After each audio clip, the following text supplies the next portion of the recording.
చెప్పండి.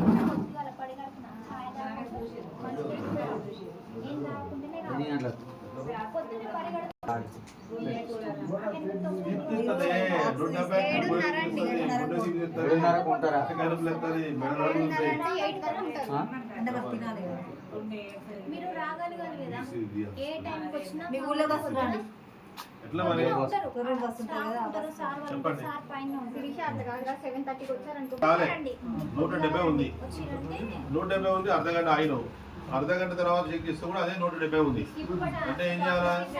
హాస్పిటల్ రావాలి, గుండె పరీక్ష చేస్తారు, ఈసీజీ తీస్తారు, ఈసీజీ తీయించుకోవాలి. గూడె నొప్పులు వేస్తున్నావు, గూడె నొప్పులు వేస్తుంది. పక్షం తెలుసా? నీకు తెలిసే ఉంటుంది. వయసు నీకు ఎంత? 70 సంవత్సరాల వయసు ఇది. ఇవన్నీ తెలుసు కానీ నీకైతే. కాబట్టి కంపల్సరీ హాస్పిటల్ రావాలి, చెక్ చేసుకోవాలి. సరేనా? తీస్తుందమ్మా, కూడా తీపిస్తుంది. బీపీ ఎక్కువైనప్పుడు కూడా తీపిస్తుంది. లక్షల బీపీ ఎక్కువైతేనే వస్తాయండి. బాల వికాస ఆధ్వర్యంలో తెలంగాణలో 16 సెంటర్లలో మహిళా అభివృద్ధి కార్యక్రమాలు జరుగుతూ ఉన్నాయి. మొత్తం 4500 గ్రామాలలో ఈ కార్యక్రమం అనేది జరుగుతూ ఉన్న మహిళా అభివృద్ధి కార్యక్రమాలు జరుగుతూ ఉన్నాయి. ఇదే క్రమంలో ప్రతి సెంటర్ నుంచి కూడా 15 నుంచి 24 గ్రామాలలో కోఆర్డినేటర్లుగా పనిచేస్తున్నాము. దాంట్లో భాగంగా ఈ పరిసరాల పరిశుభ్రత, ఆరోగ్య గురించి ప్రతి గ్రామంలోనూ ఆరోగ్య శిబిరాలను నిర్వహించడం అనేది జరుగుతూ ఉన్నది. ఉమ్మడి మండలంలో 24 గ్రామాల్లో ఇప్పుడు 15వ రోజు నరసింహులపేట గ్రామంలో ఆరోగ్య శిబిరాన్ని నిర్వహించడం అనేది జరిగినది.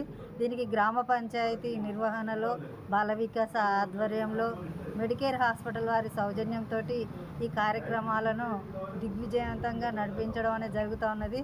దీంట్లో భాగంగా ఇలా ఆరోగ్య శిబిరాలు నిర్వహించడం వల్ల గ్రామంలో ఉన్నటువంటి ప్రతి ఒక్కరు కూడా చూపించుకోవడం వల్ల బీపీ, షుగర్లు తప్పనిసరిగా చేయించుకుంటున్నారు కనుక వాళ్ళల్లో ఎవరికి బీపీ ఉన్నది, ఎవరికి షుగర్ ఉన్నది అనేది కొన్ని కొత్త కేసులు అనేటివి బయటపడుతూ ఉన్నాయి. వాళ్ళ ఆరోగ్య విషయాలు కూడా బాగాలేని వాళ్ళు కూడా ఎట్లా ఉన్నది అనేది కూడా బయటపడి దాని ప్రకారంగా వాళ్ళు మళ్ళీ హాస్పిటల్కి వెళ్ళి చూపించుకోవడం అనేది జరుగుతూ ఉన్నది.